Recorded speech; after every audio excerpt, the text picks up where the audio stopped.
Bonjour Élise, merci d'avoir accepté de faire cette interview avec moi. Alors Bonjour pour Nathalie. commencer, pouvez-vous vous présenter en quelques mots? Oui, bonjour Nathalie. Écoutez, je m'appelle Élise Guillaudis, je suis avocate et j'interviens en droit du web. J'aide les entreprises à se conformer aux règles du jeu digital, que ce soit le e-commerce, les logiciels en ligne, les données personnelles, par exemple.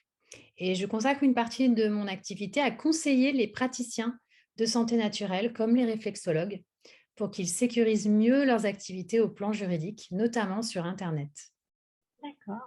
Alors pouvez-vous nous expliquer pourquoi vous avez choisi d'aider plus particulièrement les praticiens et les thérapeutes en santé naturelle? Eh bien, j'ai pris conscience il y a quelques années que les thérapeutes de médecine douce sont souvent perdus au niveau juridique. Ils ont du mal à comprendre clairement quelles sont leurs obligations légales, ce qu'ils peuvent faire, dire ou écrire. Et cela vient en partie du fait que leurs activités ne sont pas reconnues actuellement et officiellement en France. Elles sont en réalité tout juste tolérées par les autorités et voire dans certains cas interdites. Et on parle finalement de médecine non conventionnelle, hein, donc tout ce qui est lié à la réflexologie, mais aussi la naturopathie, la kinésiologie, l'énergétique. Toutes ces pratiques-là, finalement, sont non conventionnelles par opposition à la médecine allopathique. Donc, en fait, il n'existe pas de texte de loi qui vient préciser ce que les praticiens peuvent faire ou non, mais uniquement des textes de droit commun, comme le Code de la consommation ou le règlement sur la protection des données. Et finalement, les thérapeutes n'existent pas aux yeux de la loi, alors que c'est vrai que paradoxalement, le marché de la santé naturelle est en plein essor, en plein développement, et que les demandes d'accompagnement augmentent de plus en plus. Et c'est vrai que par rapport à d'autres professionnels un peu plus classiques, les praticiens de santé naturelle sont finalement confrontés à une forme d'insécurité juridique, puisqu'il n'y a pas de loi qui vient expliquer ce qu'ils peuvent faire ou pas faire. Je vous donne par exemple un exemple très concret que j'ai rencontré récemment avec une cliente naturopathe. Elle mentionnait sur son site internet qu'elle était certifiée en naturopathie parce qu'elle avait suivi un cursus de formation dans une école de naturopathie française bien connue. Et en fait, elle ne savait pas qu'écrire certifié en naturopathie sans autre explication, c'est trompeur au plan légal parce que les écoles qui existent en France en naturopathie ne délivrent pas de certification professionnelle ni de diplôme d'État. Ah Voilà, oui. donc il faut faire attention. Ouais. Alors justement Élise, là ça va nous intéresser.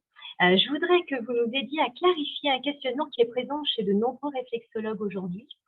Une personne formée à la réflexologie peut-elle se présenter comme réflexologue certifié? Alors, c'est vrai que contrairement à la naturopathie, l'exemple que je citais juste avant, la réflexologie, elle fait l'objet d'une certaine forme de reconnaissance en France. Pas complètement, mais quand même, puisqu'aujourd'hui, on a des formations qui sont certifiantes en réflexologie, officiellement référencées au RNCP, au Registre national des certifications professionnelles. Et donc, ces formations, on mettra les liens en dessous de la vidéo pour que vous puissiez les retrouver facilement. Donc, ces formations, donc, elles sont référencées sur le site de France Compétences. Et donc, actuellement, hein, alors, il y en avait un peu plus auparavant, mais je pense que vous le saurez un peu plus que moi. Aujourd'hui, il n'y a plus que 2 centres de formation en France qui sont habilités à délivrer une certification professionnelle de catégorie 5. Hein, donc c'est pas simple parce que si la personne elle a suivi cette formation, une formation réflexologie, et elle a réalisé avec succès l'évaluation finale, elle pourra alors revendiquer d'être réflexologue certifiée.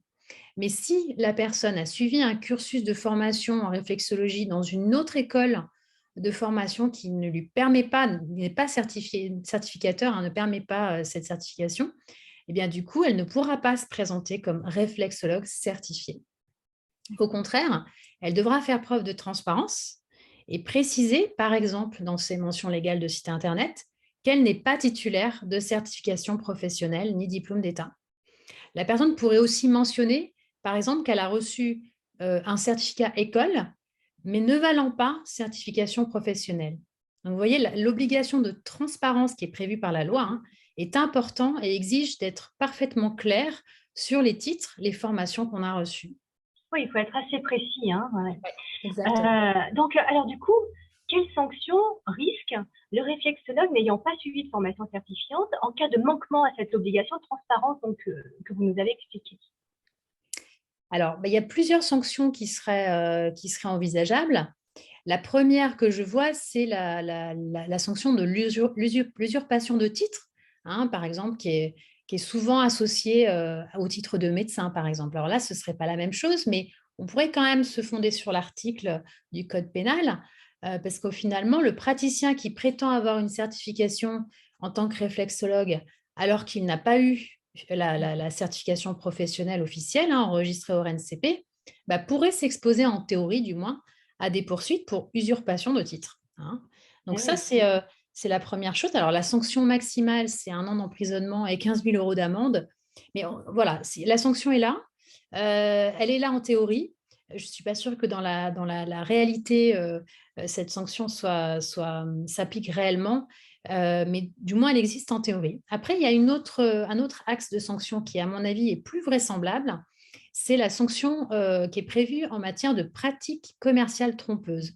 C'est un terme qui est prévu dans le Code de la consommation.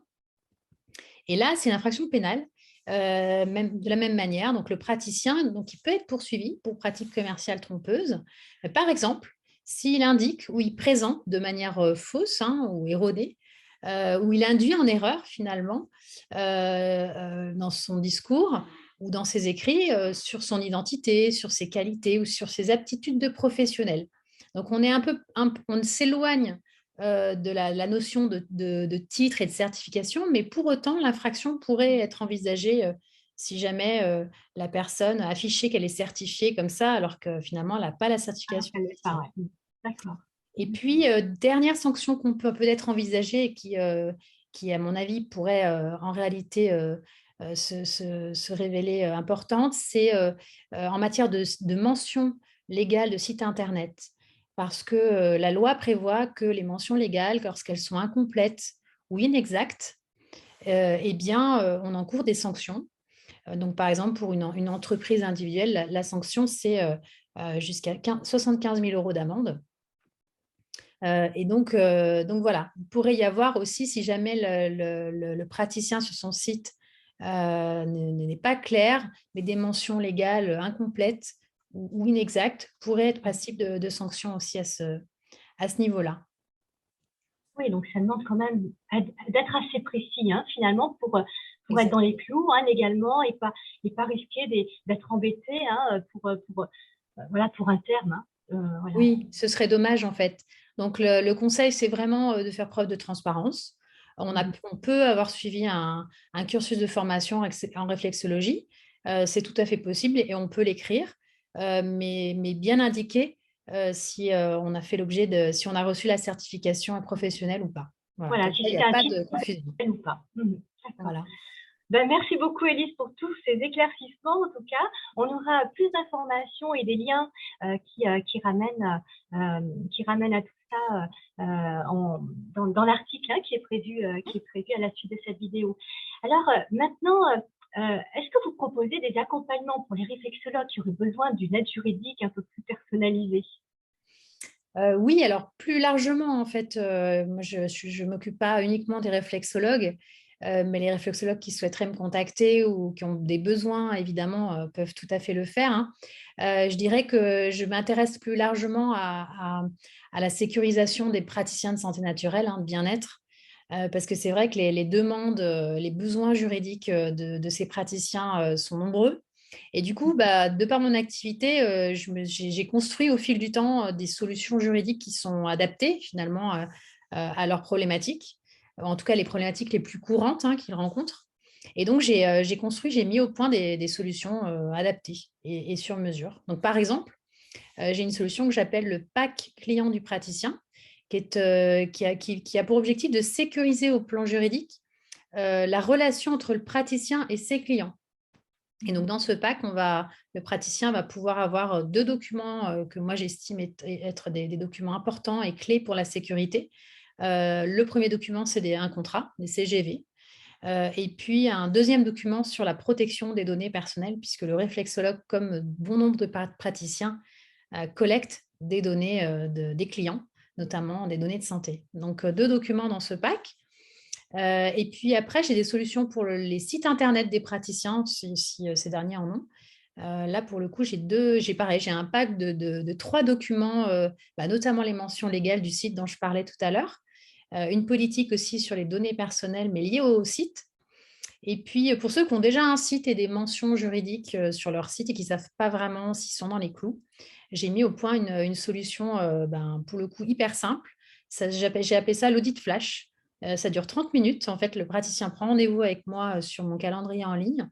Pendant 30 minutes, on échange, je regarde son site et je lui dis voilà, si c'est OK ou s'il y a des choses qui ne vont pas. Et donc, voilà, ça permet facilement et rapidement Oui, très rapidement, ouais. de réajuster un peu si nécessaire. Ouais. Voilà. Oui, de remettre un petit peu les choses dans les clous pour être bien et surtout tranquille et serein, hein, parce Ouais, qu'on a d'autres c'est choses à ça. faire et c'est pas forcément le cœur de métier, hein. Donc Exactement. c'est technique et particulier, hein. Merci encore Élise pour d'avoir accepté de répondre à mes questions et puis pour toutes ces précisions qu'on pourra retrouver dans l'article qui va suivre. Eh ben, merci à vous et puis à bientôt. À bientôt.